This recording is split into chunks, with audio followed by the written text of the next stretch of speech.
Hello, Slicey Dicers. This is Bryan with another knife review for you. Today we have the full review of the Benchmade Bugout, the 535 Bugout from Benchmade. Very, very cool knife that came completely out of nowhere late last year.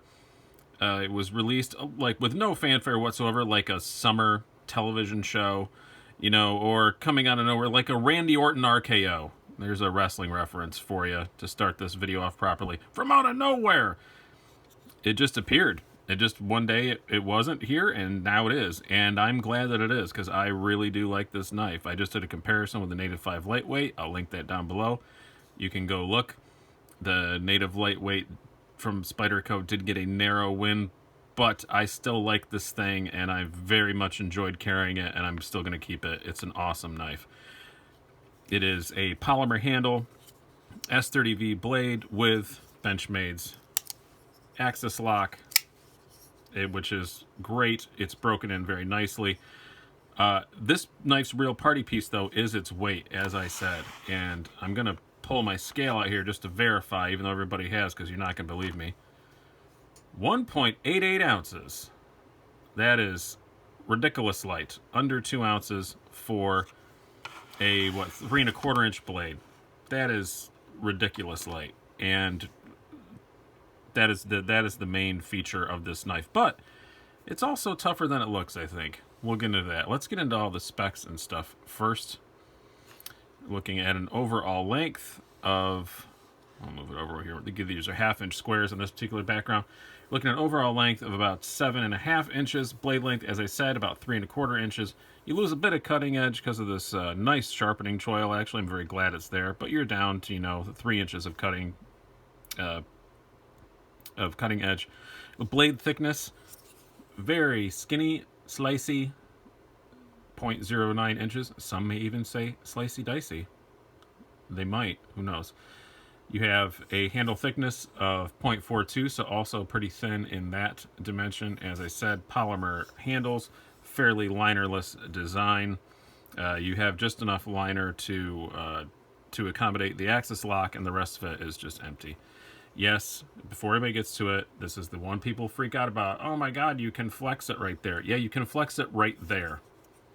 That's it, and it's fine. It's absolutely fine. I never even noticed it while using the knife, so not a big deal.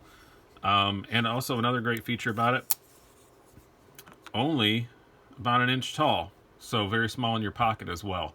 So great things about this for a light carry knife that you don't want to remember that you've got in your pocket and that you put through the wash someday. Let's do a few size comparisons. First of all, let's compare it to another knife about the same size, the Spyderco Para 3. So it's a little longer than a Para 3, a little more blade than a Para 3. The Para 3 is a 3-inch blade, so that would make sense. And just for consistency's sake,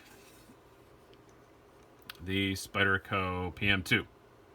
Now let's compare it to some knives that it more accurately compares with. Here's a couple that are almost exactly its same size.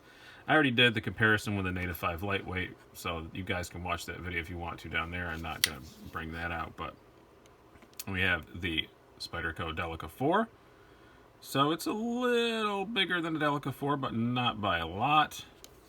And another very apt size comparison, the Steel Will Modus, which has almost exactly the same size blade. It's almost exactly the same size knife.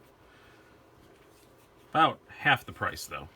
That is one thing in the specs of this. It is not a terribly inexpensive knife right now. I want to get this precise, $114.75 on Blade HQ, and if that's price fixed, that's what they're going to be everywhere. Benchmade price fixes, so almost everybody's going to pay that. I got this. I had a discount card from REI for my anniversary of being a member, and I got it with a discount, but that's what their price was too, because I had a gift card, but their price was also $114.75. So yeah, very, very cool knife. I really do like it.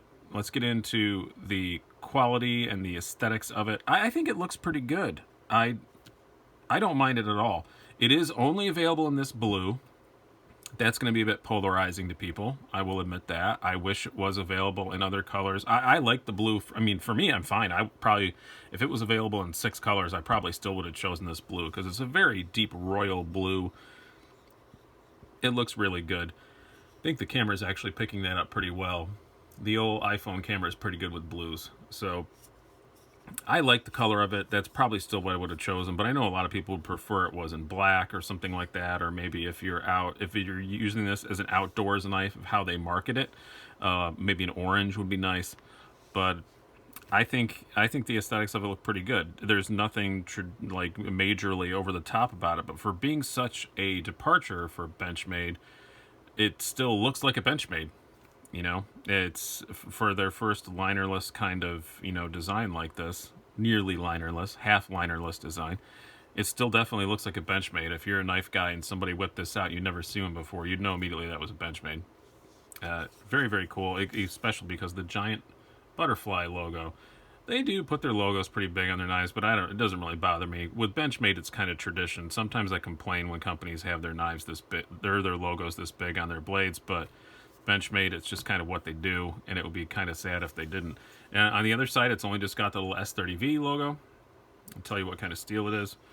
A nice deep carry pocket clip that I think looks very well, and quality is really good. I know. See, I only started doing these videos in November of last year.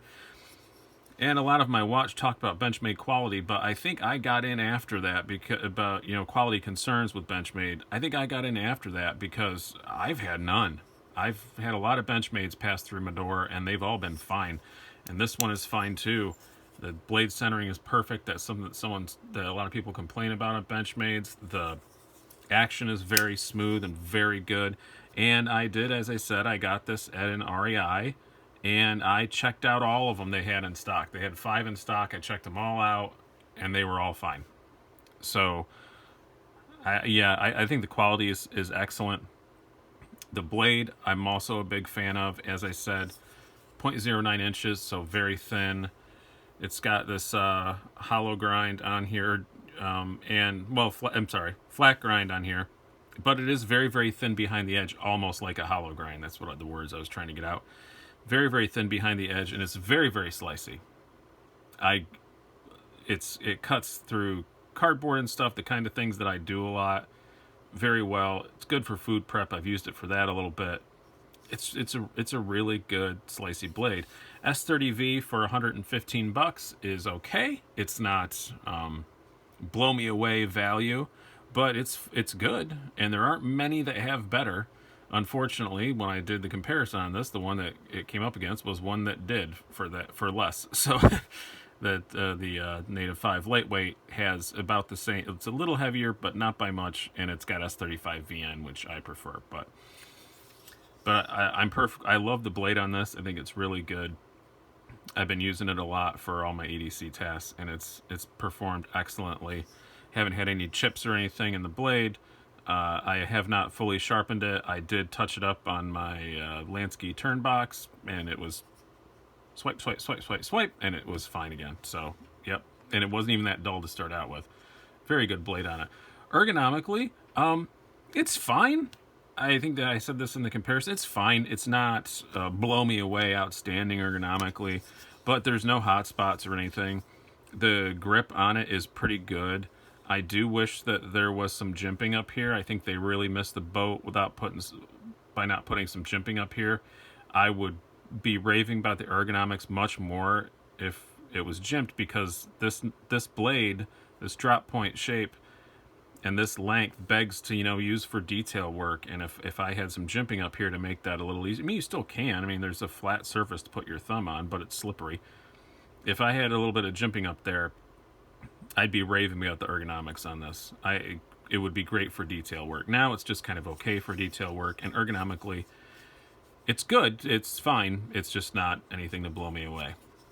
Carry, on the other hand, that is something to blow me away. That is my favorite thing about this knife and what it was designed for.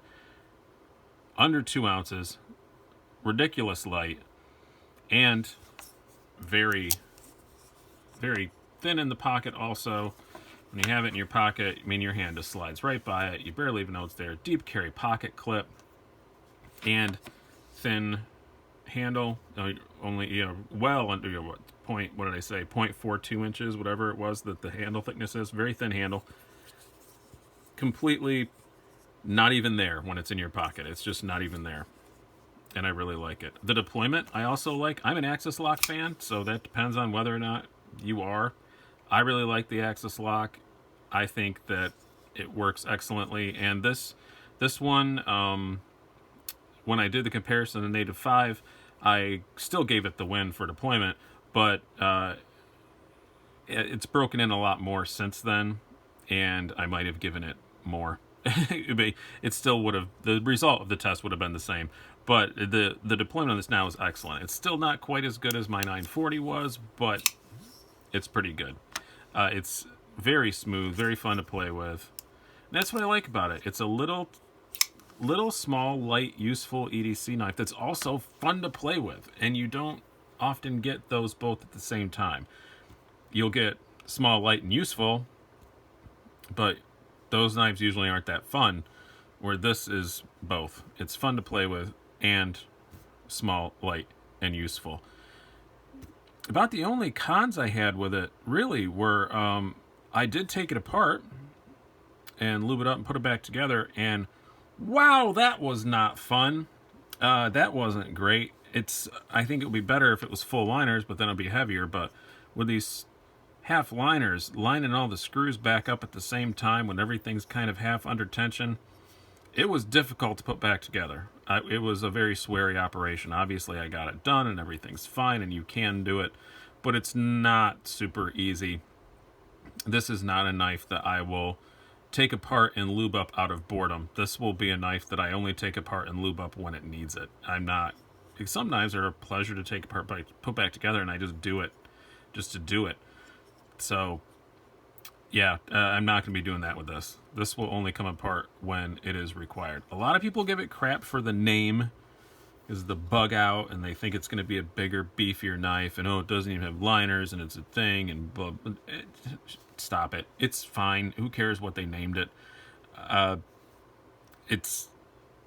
think it's great for its purpose. It's designed to be a lightweight, outdoorsy EDC knife, and it works great for that. I've had no problems with flexing the liners, and I cut through some really thick heavy-duty cardboard. I did go out and grab a stick out of the backyard and did some whittling and stuff with it, and it's fine. It didn't seem to flex at all that I could feel. I think my hands are weaker than this polymer is. If you have big, beefy, strong man hands and routinely bend your knives around, maybe you should worry about that, but I don't, so my hand's going to give out long before this polymer does. So basically, my summary is the ergos are good enough. It is a great blade, super light, and the price is okay. It's not a bargain by any means. I think $115 is about the top what I'd pay for this, but that's what it is. So I'm all right with that. And you can shop around. There are maybe other ones that's perfectly fine. I'm sure I get some of the comments, oh, you should get, like the Modus is probably, I will admit, the Modus is probably, 70% is good for half the price, but less than half the price, but that's up to you. I think this is more fun to play with and lighter and and significantly smaller in the pocket, so I can see why you'd jump up to the Bugout. So yeah, that is my conclusion. Great knife. I don't really have that many issues with it. The only faults I have with it, I would put it in the okay category. I say it's okay ergonomics, wish it had more jimping. The price is okay. So I have no real big downsides, just a couple of okays, which is pretty good. So highly recommend. Check out a Bugout. They come and go very quickly. They're a really hot seller. They just came back in stock on Blade HQ this morning, actually. They were out of stock for quite a while. So if you want one, go grab one. I've been Brian. Hope you found this informative. Have a good day.